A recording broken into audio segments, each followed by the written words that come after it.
பாஜக என்ன சொல்லுது? எடப்பாடி இப்படியே கொஞ்ச நாள் போய் விஜய் கூட போய் ஜாயின் பண்ணிட்டா என்ன பண்ணுறது அப்படின்ற ஒரு பயம். எடப்பாடிக்கு என்ன பயம்னா, நாளைக்கு ஜெயிச்சாட்டு நீங்கள் முதலமைச்சர் இல்லை, எங்கள் ஆள் தான் முதலமைச்சர், இவங்க ஓரம் உட்காரு, ஒன்றா டெப்டி சீஃப் மினிஸ்டர் எடுத்துக்கோ அப்படின்னு சொல்லிட்டா என்ன பண்ணுறதுன்ற பயம். ஸோ 2 பேருக்குள்ள ஒற்றுமை இல்லாதவையும், 2 பேரும் ஒருத்தர் மேலே ஒருத்தர் சந்தேகப்படுறதுனாலையும், 2 பேரும் அண்டர்ஸ்டாண்டிங் இல்லை, புரிதல் இல்லாதனாலையும் இந்த சிக்கல்லாம் வருது.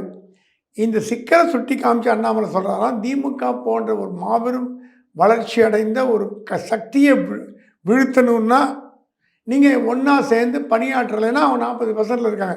ஏங்க டாக்டருக்கு போகிறீங்க, சுகர் ஜாஸ்தியாகுது, சர்க்கரை சாப்பிடாதேன்னு சொல்கிறாரு. சர்க்கரை சாப்பிடாதேன்னு சொல்கிற டாக்டர் நம்ம விரோதியா? இல்லை, நம்ம நல்லது தான் அவர் சொல்கிறார். அந்த மாதிரி அண்ணாமலையோட நெருங்கிய ஆதரவாளர்கிட்ட பேசினேன். என்னங்க அண்ணாமலை டிஎம்கே பக்கம் சேர்ந்துட்டாரான்னு கேட்டேன். என்ன அண்ணாமலை டிஎம்கே போயிட்டாரான்னு. அதனால் டிஎம்கே ஃபைல் கொடுத்தது அண்ணாமலை தான். அண்ணாமலை கள நிலவரம் தெரிஞ்சு பேசுகிறார். திமுக என்ற சக்தியை வெல்வதற்கு இந்த பலம் போராது, இன்னும் அதிகமான பலம் தேவை, இன்னும் அதிகமான ஒரு ஸ்ட்ரென்த் தேவை அப்படின்ற எண்ணத்தை சொல்கிறாரு. பாஜகவை அண்ணாமலை ஒரு விரும்புகிற மாதிரி வேறு தலைவர் விரும்ப மாட்டார்.